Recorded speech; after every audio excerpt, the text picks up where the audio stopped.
2024 തെരഞ്ഞെടുപ്പിന് ശേഷം ബി.ജെ.പിയും അത് നയിക്കുന്ന പ്രധാനമന്ത്രി നരേന്ദ്രമോദിയുമൊക്കെ അല്പം മങ്ങലേറ്റു എന്ന് തന്നെയാണ് അദ്ദേഹത്തിൻ്റെ ആരാധകർ പോലും കരുതിയിരുന്നത്. പക്ഷേ അതിനൊരു അല്പായുസ് മാത്രമാണ് ഉണ്ടായിരുന്നത്. താൻ വീണ്ടും സജീവമായി മോദിയും ടീം രംഗത്തെത്തുന്നു എന്നുള്ള സൂചന നൽകിക്കൊണ്ടാണ് ഇപ്പോൾ പുതിയ നീക്കങ്ങൾ തുടങ്ങിയിരിക്കുന്നത്. അതിൻ്റെ ഭാഗമായിട്ടാണ് വഖഫ് ബോർഡുകളെ നിയന്ത്രിക്കുന്ന ഒരു നിയമം പാർലമെൻറ്റിലേക്ക് എത്തിയിരിക്കുന്നു. വളരെ വിചിത്രമായൊരു നിയമമാണ് വഖഫ് ബോർഡിന് ഉണ്ടായിരുന്നത്. അതായത് ലോകത്തെങ്ങും, അതായത് മുസ്ലിങ്ങൾ ഭൂരിപക്ഷമുള്ള ഇല്ലെങ്കിൽ മതാധിഷ്ഠിത രാജ്യത്ത് പോലും ഇല്ലാത്തൊരു നിയമം. അതായത് വഖഫ് ബോർഡിൻ്റെ സ്വത്തുക്കൾ കോടതിയിൽ പോലും ചോദ്യം ചെയ്യാൻ കഴിയില്ല എന്നൊരു നിയമമാണ് നിലനിന്നിരുന്നത്. ആ നിയമമാണ് ഇപ്പോൾ മാറ്റി എഴുതിക്കൊണ്ട് കുറേ 40ഓളം ഭേദഗതികൾ അതിൽ വരുത്തുന്നത്. അതിലൊന്ന് പ്രധാനപ്പെട്ടത് സ്ത്രീകൾ കൂടി ഈ വഖഫ് ബോർഡിൽ പ്രാതിനിധ്യം നൽകുക എന്നുള്ളത് തന്നെയാണ്. ഇനി നമുക്ക് ഈ വഖഫ് ബോർഡിൻ്റെ സ്വത്ത് വകകൾ, ഇന്ത്യയിലുള്ള സ്വത്ത് വകകൾ നമുക്ക് നോക്കാം. 28 സംസ്ഥാനങ്ങളിലും വഖഫ് ബോർഡുണ്ട്. കൂടാതെ 2 കേന്ദ്രഭരണ പ്രദേശങ്ങളിലും വഖഫ് ബോർഡുണ്ട്. അങ്ങനെ 30 ഇടങ്ങളിലാണ് വഖഫ് ബോർഡ് ഉള്ളത്. ടോട്ടൽ ഇവരുടെ കയ്യിലുള്ള ഭൂമി എന്ന് പറഞ്ഞാൽ 9.74 ലക്ഷം ഏക്കർ ഭൂമിയാണുള്ളത്. ഇതിൽ തന്നെ 8.73 ഏക്കർ ഭൂമിയിൽ സ്വത്തുവകകൾ ഈ വഖഫ് ബോർഡിനുണ്ട്. സ്വത്തുവകകൾ എന്ന് പറയുമ്പോൾ അതിലുള്ള കെട്ടിടങ്ങൾ ഉൾപ്പെടെയുള്ളതിനെയാണ് നമ്മൾ സ്വത്തുവകകൾ എന്ന് പറയുന്നത്. ഇത് കൂടാതെ 123 സ്ഥലങ്ങൾ തർക്ക സ്ഥലങ്ങളുണ്ട്. അത് കേന്ദ്ര സർക്കാരിൻ്റെ കയ്യിലാണ്. അതിൽ കാശിയും മധുരയും അടക്കമുള്ള ഇടങ്ങൾ അതിൽ പെടും. ഇപ്പോൾ കേന്ദ്ര സർക്കാർ ഈ ഒരു നീക്കത്തിന് കുറച്ചുകൂടെ ആക്കം പകർന്നത്, ഇല്ലെങ്കിൽ അതിനൊരു സ്പീഡ് ഉണ്ടാകാനുള്ള ഒരു പ്രധാനപ്പെട്ട കാരണം തമിഴ്നാട്ടിലെ തിരുച്ചെന്തൂർ എന്ന് പറയുന്ന ഹിന്ദു ഭൂരിപക്ഷമായ ഒരു ഗ്രാമം, ആ ഗ്രാമം മുഴുവൻ വഖഫ് ബോർഡിൻ്റേതാണ് എന്ന് അവകാശപ്പെട്ടുകൊണ്ട് വഖഫ് ബോർഡ് കോടതിയിൽ പോയപ്പോഴാണ് ഇതിൻ്റെ ഒരു തീവ്രത മനസ്സിലായത്. നമുക്കറിയാം, കുറച്ച് നാൾക്ക് മുമ്പ് ഉത്തരാഖണ്ഡിൽ വലിയ രീതിയിൽ തന്നെ വഖഫ് ബോർഡിൻ്റെ ഭൂമികൾ സ്വകാര്യ ആവശ്യത്തിന് നൽകിയിരുന്നു. പിന്നീട് സർക്കാർ ഈ ഭൂമി ഒഴിപ്പിക്കുന്നതിന് വേണ്ടിയുള്ള രേഖകൾ പരിശോധിക്കുമ്പോൾ ഇത് വഖഫ് ബോർഡുമായി യാതൊരു ബന്ധവുമില്ലാത്ത ഒരു ഭൂമിയായിരുന്നു.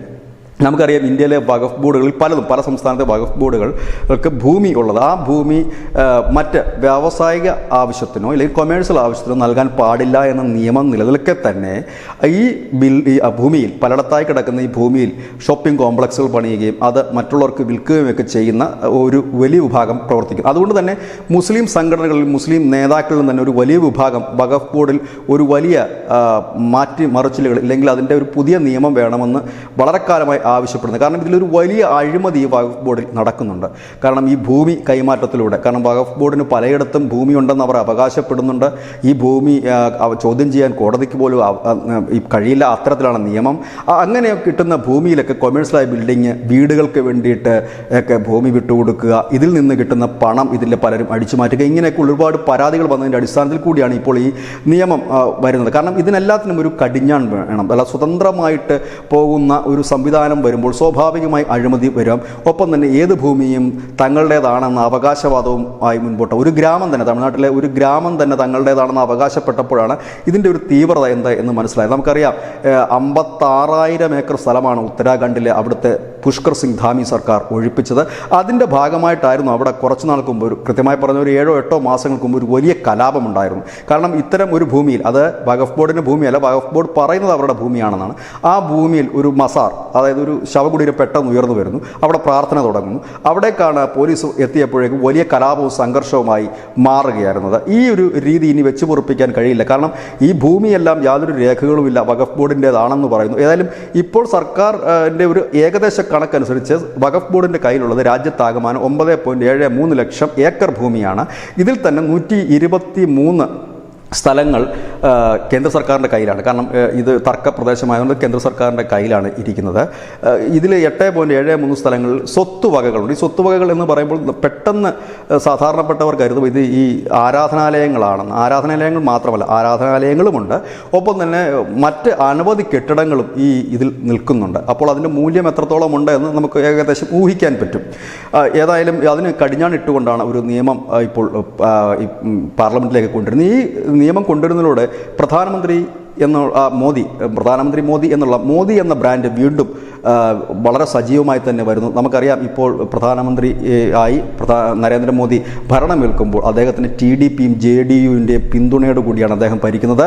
ഈ 2 പാർട്ടികൾ പിന്തുണ പിൻവലിക്കാൻ സാധ്യതയുണ്ട് എന്ന് പ്രതിപക്ഷവും മാധ്യമങ്ങളും പറയുമ്പോൾ, ഇല്ലെങ്കിൽ പ്രധാനമന്ത്രി നരേന്ദ്രമോദി മുട്ടുവിറച്ചാണ് ഈ സഖ്യകക്ഷികൾക്ക് മുമ്പിൽ നിൽക്കുന്നത് എന്ന് പറയുമ്പോൾ, ഈ അടുത്ത നടന്ന 2 നീക്കങ്ങളിൽ നിന്നും വ്യക്തമാകുന്ന ഒരു കാര്യം, ഒന്ന് സ്പീക്കർ തെരഞ്ഞെടുപ്പായിരുന്നു, മറ്റൊന്ന് ഇപ്പോൾ ഈ വഖഫ് ബോർഡിന് ഇങ്ങനെ നിയമം കൊണ്ടുവരുന്നതിൽ നിന്നും വ്യക്തമാകുന്നൊരു കാര്യം, കൃത്യമായി തന്നെ ഘടകകക്ഷികളെ കടിഞ്ഞാണിട്ടുകൊണ്ട് ഘടകകക്ഷികളെ കൂടെ നിർത്തിക്കൊണ്ട് എങ്ങനെ ഭരിക്കാൻ കഴിയുമെന്ന് നരേന്ദ്രമോദി തെളിയിച്ചിരിക്കുന്നു. അതിന് പ്രധാന കാരണം നരേന്ദ്രമോദി അദ്ദേഹത്തിൻ്റെ രാഷ്ട്രീയ ജീവിതത്തിൽ ഇതുവരെ സഖ്യകക്ഷികളുമായി ഭരിച്ചിട്ടില്ല എന്നുള്ളതാണ്.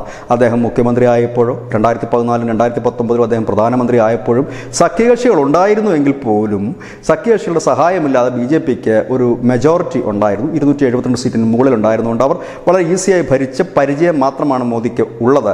അതുകൊണ്ട് തന്നെ സഖ്യകക്ഷികളെ മെരുക്കി മുൻപോട്ട് പോകാൻ പെടാപ്പാട് പെടുമെന്ന് പറഞ്ഞിടത്താണ് സഖ്യകക്ഷികൾ ഉണ്ടെങ്കിലും ഇല്ലെങ്കിലും തങ്ങളുടെ നിലപാടുമായി അല്ലെങ്കിൽ തങ്ങൾ പ്ലാൻ ചെയ്യുന്ന ബില്ലുകളുമായി മുൻപോട്ട് പോകും എന്നുകൂടി ഒരു വ്യക്തമായ സന്ദേശം രാഷ്ട്രീയ എതിരാളികൾക്ക് നൽകാനും പ്രധാനമന്ത്രിക്ക് ഈ ഒരു ബില്ലിലൂടെ കഴിഞ്ഞു എന്നുള്ളത് തന്നെയാണ്. ഏതായാലും 240 സീറ്റിലേക്കൊക്കെ BJP ഒതുങ്ങിപ്പോയപ്പോൾ BJPയുടെ ഭക്തർ അല്ലെങ്കിൽ അവരുടെ അണികൾ തന്നെ കരുതിയത് ഇനി പ്രധാനപ്പെട്ട ബില്ലുകളൊന്നും വരാൻ സാധ്യതയില്ല എന്നാണ്, ഇല്ലെങ്കിൽ കടുത്തൊരു തീരുമാനത്തിലേക്ക് മോദി പോകില്ല എന്നാണെങ്കിൽ അതെല്ലാം തിരുത്തി കുറിച്ചുകൊണ്ട് അതായത് മധുവിധു കാലത്ത് തന്നെയെന്ന് നമുക്ക് പറയേണ്ടി വരും. കാരണം പ്രധാനമന്ത്രി ആയിട്ട് അധികം നാളുകളായിട്ടില്ല. 2024 തെരഞ്ഞെടുപ്പ് ശേഷം ഒരു മിനിമം 6 മാസമാണ് നമ്മൾ ഏതു സർക്കാരിൻ്റെയും ഒരു ഹണിമൂൺ പീരീഡ്സായിട്ട് കണക്കാക്കുന്നത്. പക്ഷേ അത്രത്തോളം എത്തിയിട്ടില്ല.